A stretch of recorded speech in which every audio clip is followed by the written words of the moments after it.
Mental health champions. I hope everyone is staying safe if you are affected by this hurricane. Here in Tampa, we just have some heavy wind gusts, but not much rain yet. Hopefully, going to stay that way, staying optimistic. But today, we have an exceptional guest here on a mental health break.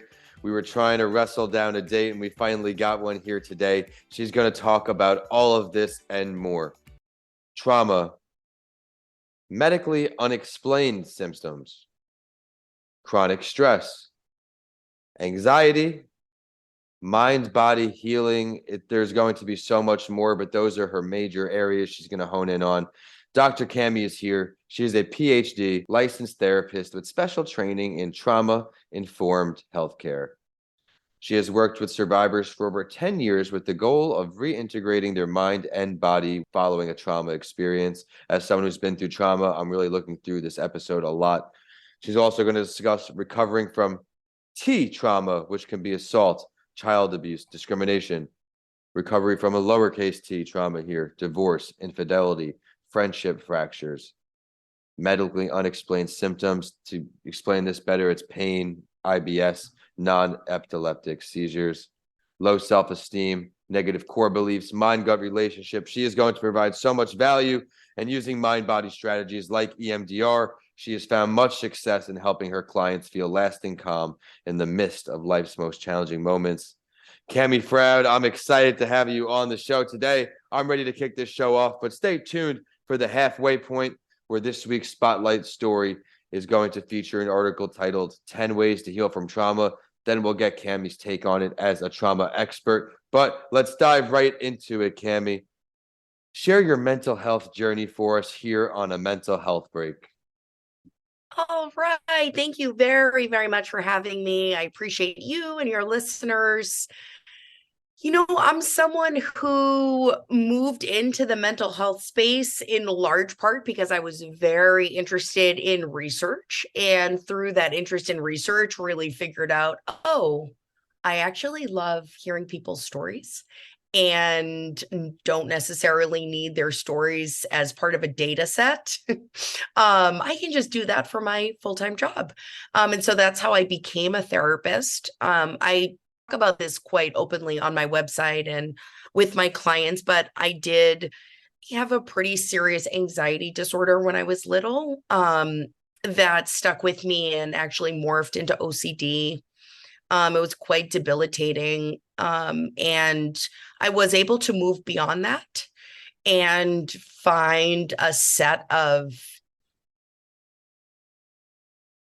tools and community and support that I really feel like I'm sort of in from OCD and anxiety for quite some time now. I do definitely believe that, relapse is inevitable. Just sort of consider that any new phase I'm in, or a new relationship or a new friendship, might be something that puts me at some risk for an OCD relapse. At Tampa Counseling and Wellness, we want to remind you that it's okay to not be okay. Reaching out for support and asking for a little extra help can be overwhelming, but everyone deserves a safe space to heal. We're so honored to be that space for Florida residents. If you want to learn more about our services, or you'd like to set up a free consultation with one of our clinicians, you can call or text us at 813-520-2807. We're looking forward to growing with you. And I, just have sort of learned how to integrate mental health into my life and my identity. So that's a little bit about my mental health journey. I think another important topic that has influenced me more so as a person, I guess a person, a clinician, is my dad passed away from substance use disorder about a year and a half ago. Very And sorry. yes, it's goodness, it's a very it's remarkable to sort of witness that trajectory for sure. And it was funny. I don't know. Are you familiar with the podcaster Tim Ferriss? Yes. Yeah. So he had a guest on who is in recovery. He had two guests on. He had one guest on that was in recovery, Max Shepard, Dex Shepard, and he had Brene Brown on, and they were all three talking. And it was kind of funny. Tim Ferriss said something about his childhood friend passing away from substance use and how he felt some guilt. And Dex Shepard said, like, you can't hold on to that guilt because that person has to really want it and has to make the effort to get better. And if they're not in a place to do that, it's not your fault. It's not their fault. It's like the disease of addiction. And that really stuck with me because I think, you know, we witnessed that firsthand. And I think it's still something I'm trying to understand and like come to terms with how that can happen. But yeah, I would say was another really big part of my mental health journey, is just trying to understand that and come to terms with it and have empathy. I don't, you know, addiction and trauma go very hand in hand. Addiction definitely shows up in my practice. But yeah, was that a bit about what I had in mind in terms of like my own mental health story? Do you have any questions? Absolutely. I think I want to start by thank you for having the courage to share your story. You touched on a lot of important things there, recognizing triggers, having tools and community support system, your openness to your family members and substance abuse. I think that can resonate with a lot of people listening on. And then, of course, with trauma, you've come a long way. It's great to see you have your own practice, inspiring others through your practice each and every day. And I could definitely relate with you, where I love hearing people's stories. And in turn, it also helps so many people that are going through something similar. I think you really did a great job there. But I'd love to now ask you here, when did you first realize how powerful your story was and you started sharing it more and more? I would say that it's a great question, because a lot of the answer to that question will typically go back to the therapist training environment. So a relatively modernist training environment, meaning the principles of psychodynamic theory, therapists always being separate, therapists being the expert. I had one professor who really bucked against that, but for the most part, I was trained in a very sort of traditional system. And so I kept myself, I would try very hard to keep myself separate, engaging in doing therapy as a therapist.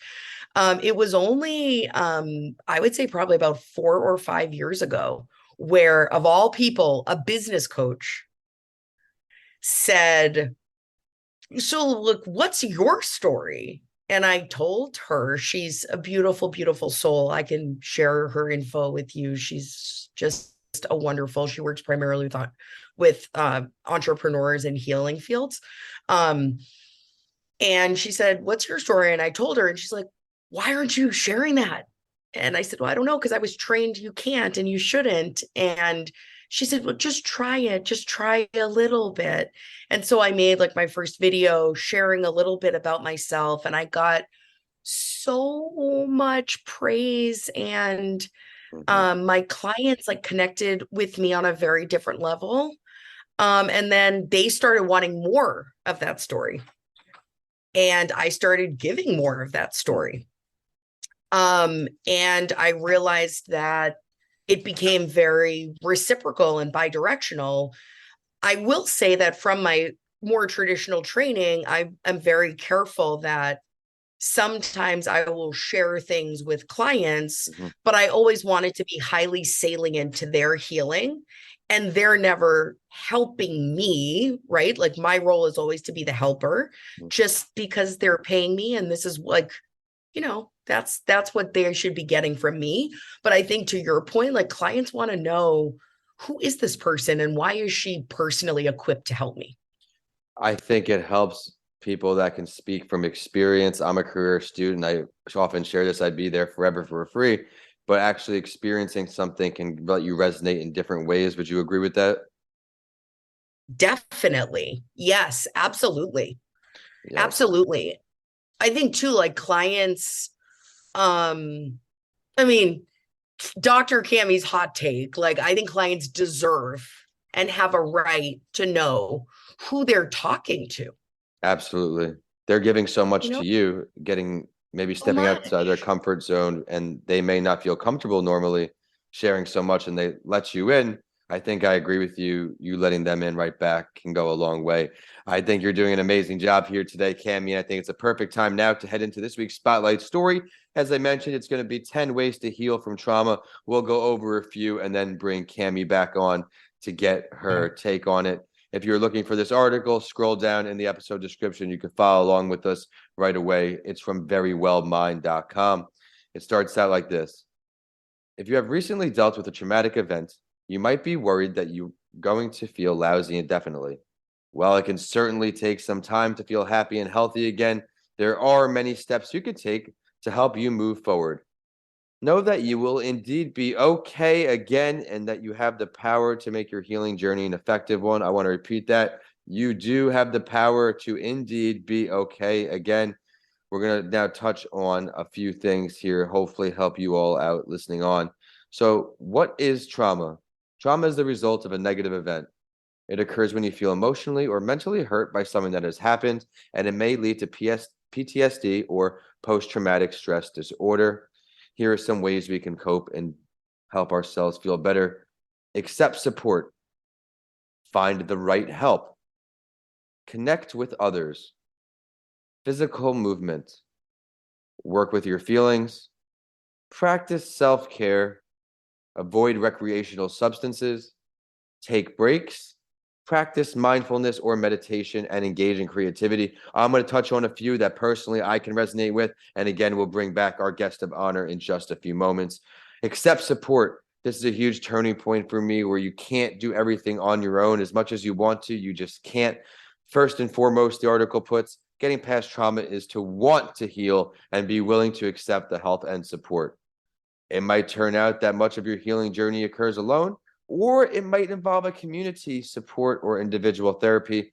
Whichever route is going to take you naturally, you have the best chance of recovering well if you are in the space of accepting support. I think this bridges on another topic, everyone listening on. What works for some does not work for everyone. Do not get discouraged if something doesn't work. There are many ways to heal out there.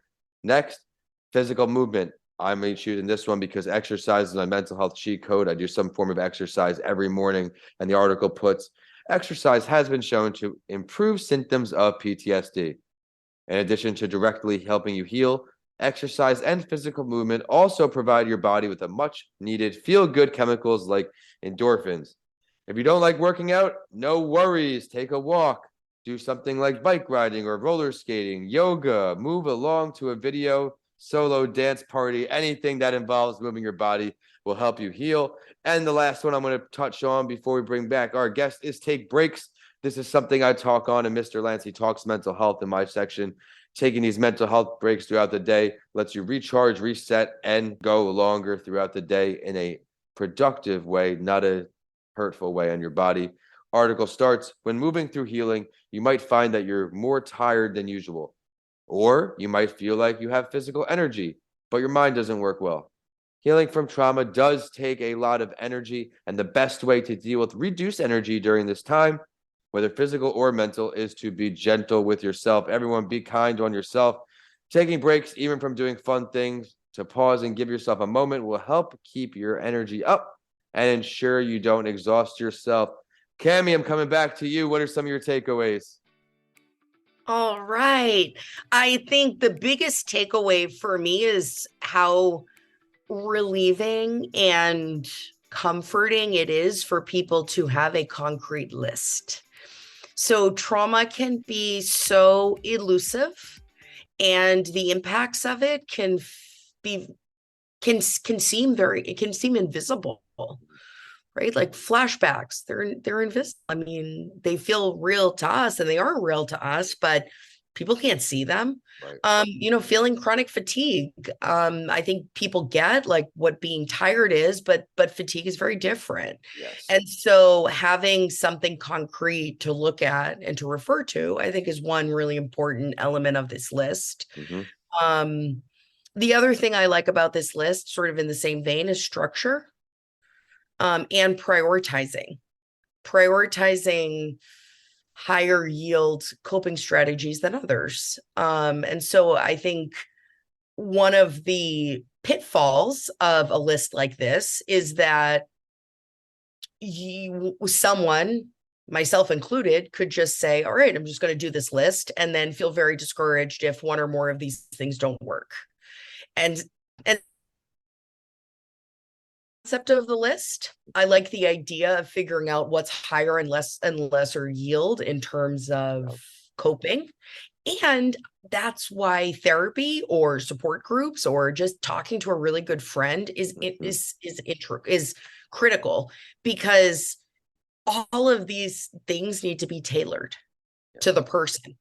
So sure, like, square breathing, deep breathing might be phenomenal for one person, and it might just agitate the heck out of another.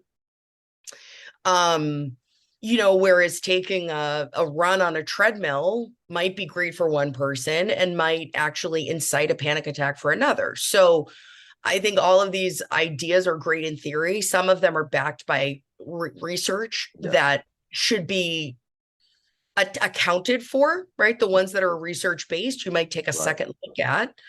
But at the end of the day, it has to be what works for that person, and having the patience to continue to show up for yourself and try these new things. Yes, show up for yourself. Do not get discouraged if something doesn't work out.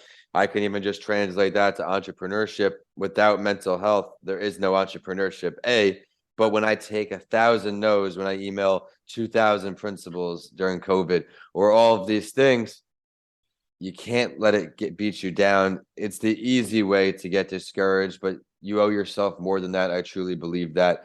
If exercise doesn't work, maybe yoga will. If yoga doesn't work, maybe meditation. If that doesn't work, support groups. There are so many. I am confident that you out there will find what's best for you. Keep working hard and don't give up on yourself. But to not give up on yourself, we're going to ask Cammy for a little bit of help here. What are some things you do to improve your mental health, whether short-term or long-term basis?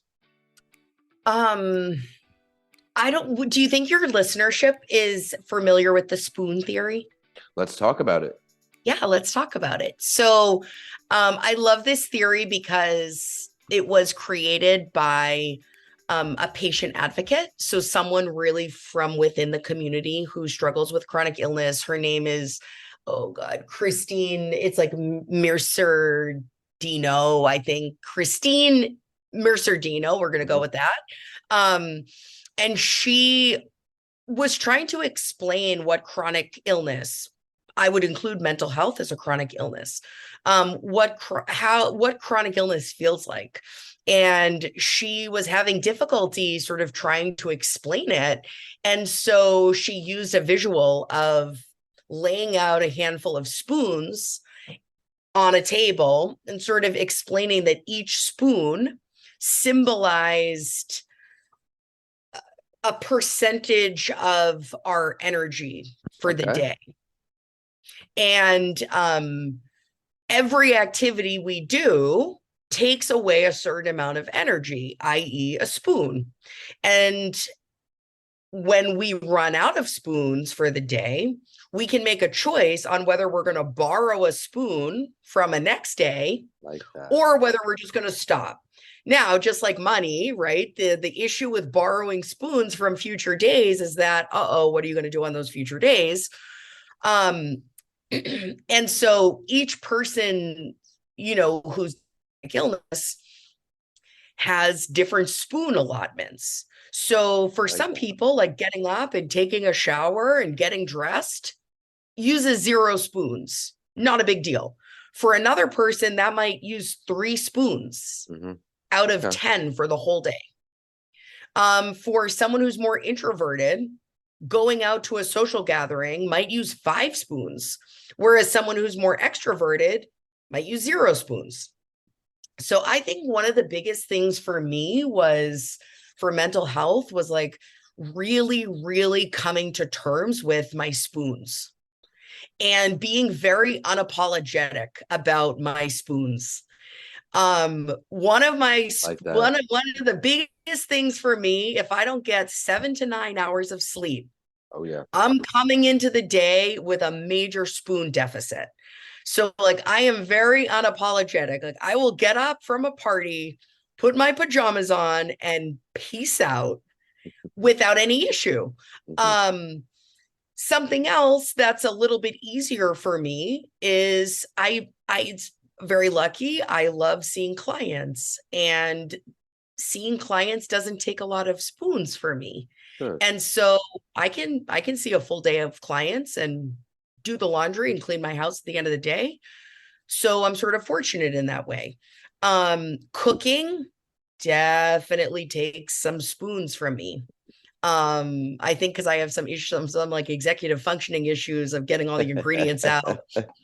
So I'm just like, you know what? It's an Uber Eats night and I'm good with it and I'm going to do it. Or I'm going to have a quick sandwich. I'm not going to worry about cooking. I also have partnered with someone who loves cooking. So I think sometimes when you're looking for a relationship, you can do a spoon evaluation. Like that. And just sort of think like, hopefully what takes from my spoons doesn't take from his spoons or their spoons. I really like that a lot. I think it makes things so simple here, the way you explain the spoon theory here. Thank you for doing so. To everyone listening on, don't overspend on yourself. Don't over push yourself. Know which activities are going to take the most out of you. Maybe there's a certain time of day where you're able to perform these activities better. Try to make life easier on yourself. And I think this is a great way to do it. Before I let you go, though, Cammy, I need to ask you for one piece of advice you have to anybody out there who is struggling today, tuning in to a mental health break. One piece of advice that I would love to share actually comes from one of my favorite authors, T.S. Eliot. And he has a line in a book, and it's be still and still moving. So I think I would love for people listening to this to remember that anything you do, you can be still within yourself, and you can also still be moving forward. And that if the stillness is gone from within, just moving forward is it might feel painful for you. And so to try to keep those both together, if you're still inside, keep moving. If you're not still inside, maybe take a breath, get that stillness, and then you keep moving forward. So that's something that I would like to share. And I just hope that people listening know that they're cared about and loved, and that we all need to stick together. I love that. What a way to end the show, Cammy. Thank you for that and for all you do for the world of mental health. I'm excited to let this show out here on a mental health break. Where can everybody tuning in find more about you, more about what you do?